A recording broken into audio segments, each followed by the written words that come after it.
தேர்தல் விஞ்ஞாபனத்திலே அன்றகுமார திசாநாயகவுடைய தேர்தல் விஞ்ஞாபனத்திலே அரசியல் கைதிகளுடைய விடுதலை பற்றி சொல்லப்பட்டது. ஆனால் அண்மையிலே பிமல் ரத்நாயக் அவர்கள் கூறுகின்றார், அரசியல் கைதிகளை அவ்வாறு உடனடியாக விடுதலை செய்ய முடியாது.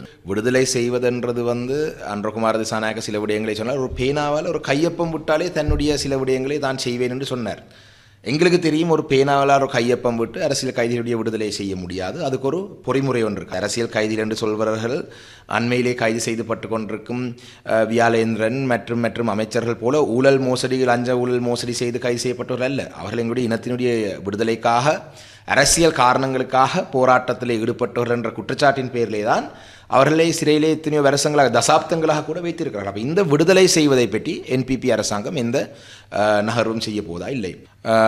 உண்மையிலே பாதுகாப்புக்காக கொலை செய்வது என்று சொன்னால் ஒரே ஒரு கேள்வியை தான் நான் மாறி கேட்கலாம். அப்படி என்றால் அவர்கள் அதை ஏற்றுக்கொள்கிறார்கள். பட்டலந்த வதை முகாமிலே தாங்கள் கொலைகள் செய்தது என்றதை ஏற்றுக்கொள்கிறார்கள். அது ஒரு முக்கியமான விடயம். அப்போ பட்டலந்த வதை முகாமிலே பாதுகாப்புக்காக கொலைகள் செய்தவர்கள் என்று சொன்னால் வடக்கு கிழக்கில் இருந்த முகாம்கள்லேயும் கூட அவ்வாறான கொலைகள் நடந்திருக்கின்றதை எந்த சந்தேகமும் இல்லாமல் நாங்கள் எங்களுக்கு தெரிகின்றது.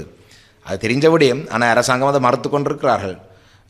உண்மையிலே கன்சைட் என்ற படம் திருவண்ணாமலையிலே அதிலே இப்பொழுதும் உயிரோடு இருக்கிறார்கள் சில அந்த வதை முகாமிலே சித்திரவதைக்கு உள்ளாக்கப்பட்டவர்கள். அப்போ பட்டலந்த வதை முகாமிலே கொலைகள் நடந்தது என்று சொல்லி ஐக்கிய தேசிய கட்சியினுடைய தவிசாளர் அவர்கள் நடந்தது என்று சொல்லி, அது அதை நியாயமாக இல்லையாண்டு அவர் சொல்கிறது அப்படி நான் கருத்து சொல்லவில்லை.